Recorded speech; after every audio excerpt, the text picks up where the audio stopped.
Whether it's a fire, flood, or hurricane, you can count on the media, politicians, and celebrities to remind you that the sky is falling due to climate change. But anti-capitalists didn't miss the opportunity to blame the free market either. But why? Thanks for stopping by NPC Overrider, where we challenge mainstream source code to develop independent thought, one user story at a time. Before we dig in, let's level set on the definition of capitalism so we all know what we're talking about. From Merriam-Webster. Alright, now let's log into the NPC environment and see what capitalism has to do with the California wildfires.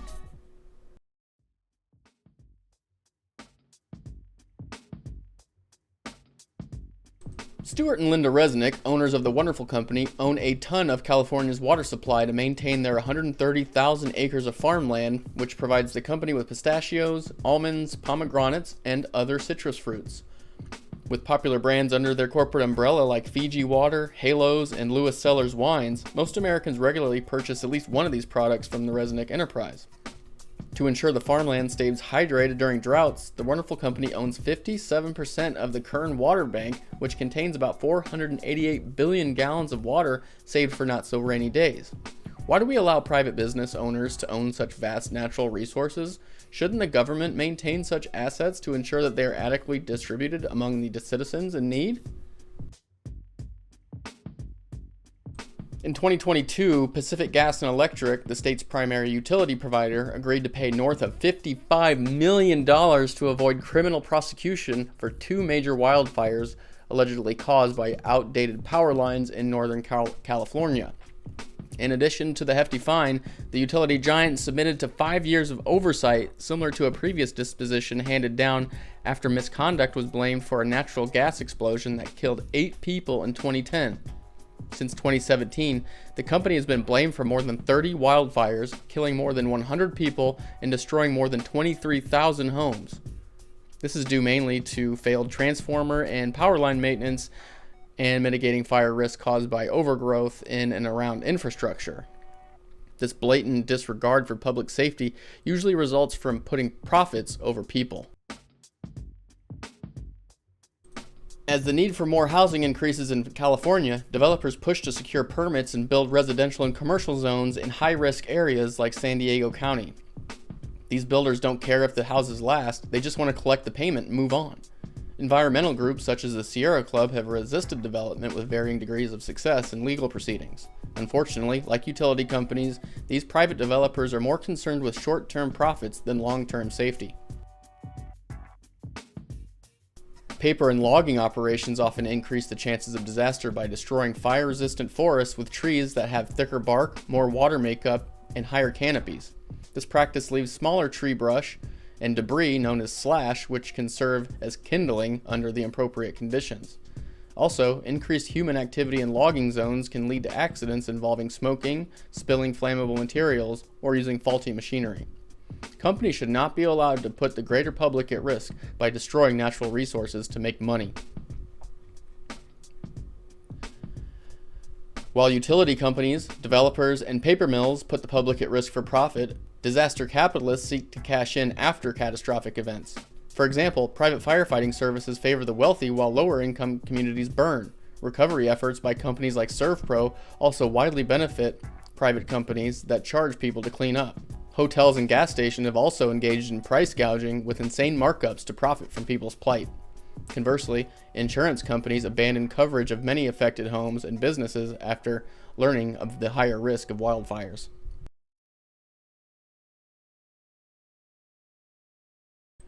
Seth Oster, Chief Corporate Affairs Officer for the Wonderful Company, told Fortune magazine that there is, quote, zero truth that one person or company owns California's water supply, adding that the Wonderful Company uses less than 1% of the state's water.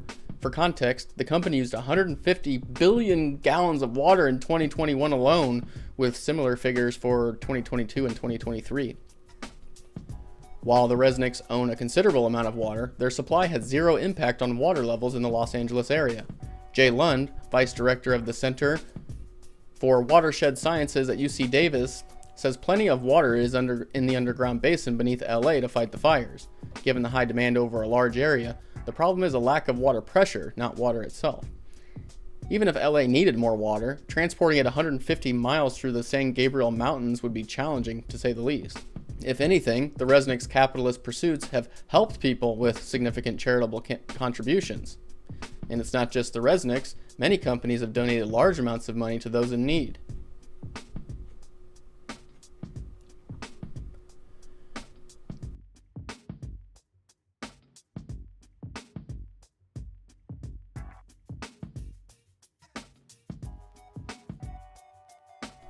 PG&E is certainly not blameless here, but its failure to properly maintain infrastructure results from poor company management, not the economic framework in which it operates.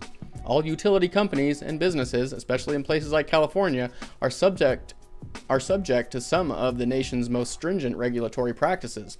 How did they both miss the mark? Whether the state failed to monitor potential threats or the company neglected the infrastructure to save money, they're both consequences of poor management, not a free market.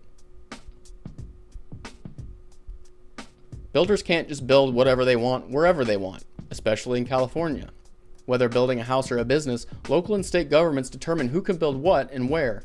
If contractors build homes in areas zoned for residential use, then developers can assume it's been deemed safe. It's not up to builders to maintain firefighting infrastructure and mitigate risk on a state level. Again, logging companies can't log where they please. Companies must secure permits and adhere to a laundry list of environmental regulations. Should loggers contribute to favorable conditions for wildfire, that's once again the fault of management and individuals, not capitalism itself. Still, clearing wooded areas creates vast fire breaks, which can reduce wildfire risk. Obviously, it's in the logging company's interest not to burn the state down.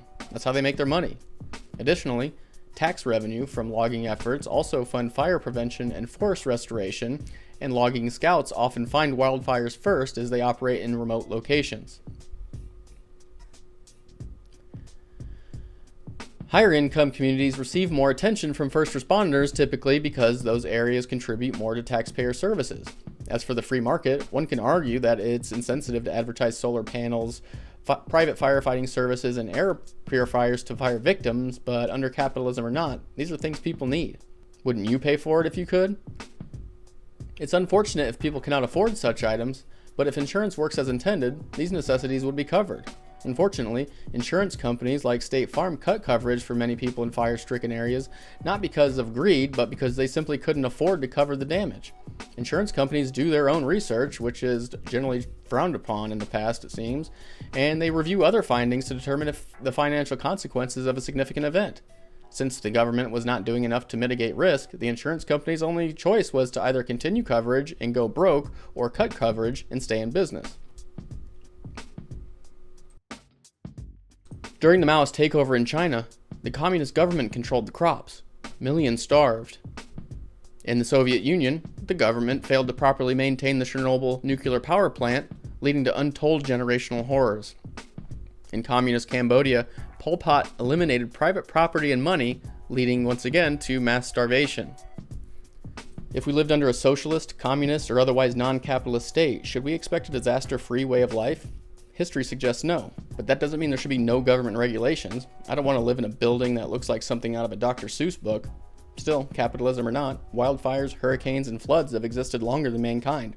The question is, who would better minimize suffering? People with field expertise and the motivation to make money, or the government that can't secure a border, balance a budget, or renew a driver's license without causing a headache? The real problem is bloat. Massive governments and corporations contributed to the wildfires by ignoring red flags and failing to maintain infrastructure. California taxes its citizens like no other, much of it for climate-related issues, yet they couldn't avoid the disaster, even if climate change were to blame. It's also hard to blame rising temperatures when we see people intentionally lighting fires. But voters share responsibility as well.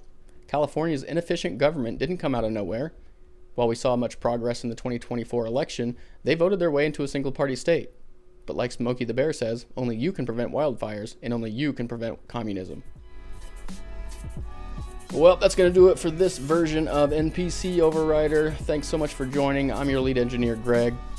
If you want to help save the NPCs, please set the like button to true and share this with a friend who needs to have their source code challenged. Source code challenged. There we go. If you have any ideas for a future release, please open up a ticket in the comments section. We'll get back to you ASAP. Also, please consider subscribing. We'd sure love to have you on our development team. But for now, we're going to shut down the office and grab a beer. Thanks again, everybody. Have a great day.